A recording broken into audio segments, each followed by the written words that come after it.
definition of race for the biological one. As the philosopher Anthony Appiah once put it succinctly, that it's time, as it were, that the biological concept of race was sunk without trace. And what W.E.B. Du Bois, who is a great African-American thinker and writer on these questions, a figure not necessarily known in the United Kingdom as well as he should be, who wrote a wonderfully moving text called The Souls of Black Folks. But what Du Bois argues in his essay called The Conservation of Races, what he called the differences of color, hair, and bone.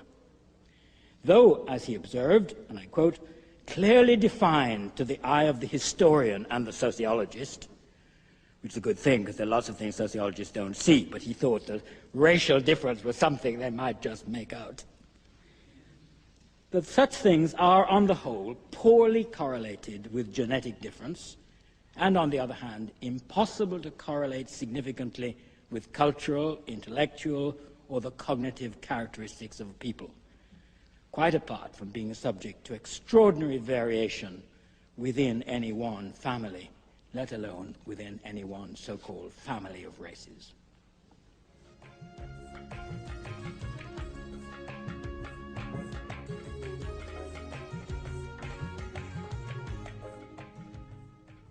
I want to note four things at once about this general position.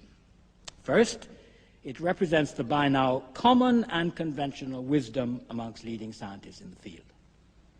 Second, that fact has never prevented intense scholarly activity being devoted by a minority of committed academics to attempting to prove a correlation between racially defined genetic characteristics and cultural performance.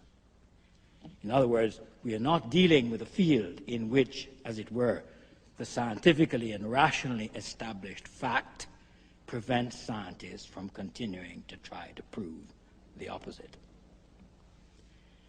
Thirdly, I observe that though the racialized implications of this continuing scientific work into, for example, race and intelligence, are vociferously refused and condemned by large numbers of people, certainly by most liberal professionals, and especially by black groups of all kinds. In fact, a great deal of what is said by such groups amongst themselves is predicated precisely on some such assumption, i.e., that some social, political, or cultural phenomenon, like the rightness of a political line, or the merits of a literary and musical production, or the correctness of an attitude or belief, can be traced to and explained by, and especially fixed and guaranteed in its truth by the racial character of the person involved.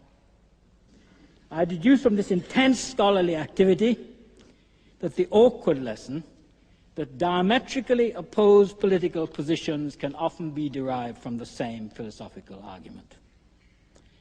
And that though the genetic explanation of social and cultural behavior is often denounced as racist, the genetic, biological, and physiological definitions of race are alive and well in the common sense discourses of us all.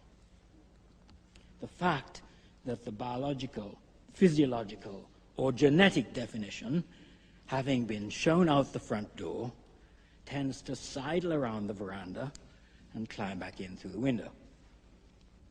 This is the paradoxical finding which I want to explore and address in what follows.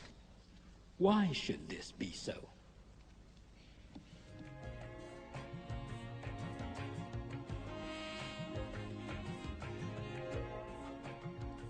In an article in Crisis of August 1911, we find Du Bois moving decisively towards writing, and I quote, of civilizations where we can now speak of races, adding that even the physical characteristics, including skin color, are to no small extent the direct result of the physical and social environment.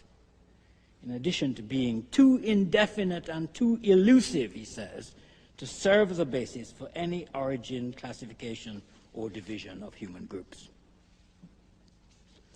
Now, on the basis of this recognition in Dusk of Dawn, Du Bois abandons the scientific definition of race in favor of the fact that, he's writing about Africans, that Africans and people of African descent have what he calls a common racial ancestry because, important to note this, they have a common history, have suffered a common disaster, and have one long memory of disaster. Because color, though of little meaning in itself, is really important, Du Bois argues, as a badge for the social heritage of slavery, the dissemination and the insult of that experience, unquote.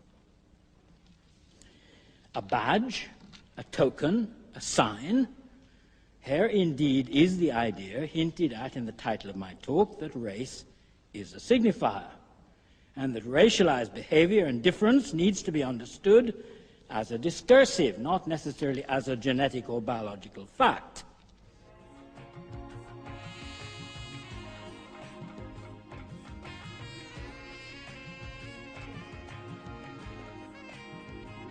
I don't want to deviate here with a long theoretical disquisition about the terms that I'm using, which would bore you to tears.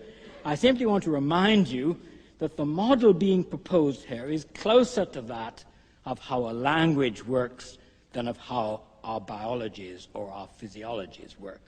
That race is more like a language than it is like the way in which we are biologically constituted. You may think that's an absurd and ridiculous thing to say. You may even now be surreptitiously glancing around the room just to make sure that, your visual appearances are in full working order. I assure you they are. People do look rather peculiar. Some of them are brown, some of them are quite black. Some of you are pretty brown, some of you are really disgustingly pink in the current light. But there's nothing wrong with your appearances, but I want to insist to you that nevertheless, the argument I want to make to you is that race works like a language. And signifiers refer to the systems and concepts of the classification of a culture, to its making meaning practices. And those things gain their meaning not because of what they contain in their essence, but in the shifting relations of difference which they establish with other concepts and ideas in a signifying field. Their meaning, because it is relational and not essential, can never be finally fixed, but is subject to the constant process of redefinition and appropriation, to the losing of old meanings and the appropriation and collection and contracting of new ones, to the endless process of being constantly re-signified, made to mean something different in different cultures, in different historical formations, at different moments of time. The meaning of a signifier can never be finally or transhistorically fixed. That is, it is always, or there is always, a certain sliding of meaning, always a margin not yet encapsulated in language and meaning, always something about race left unsaid, always someone, a constitutive outside, whose very existence the identity of race depends on, and which is absolutely destined to return from its expelled and abjected position outside the signifying field to trouble the dreams of those who are comfortable inside.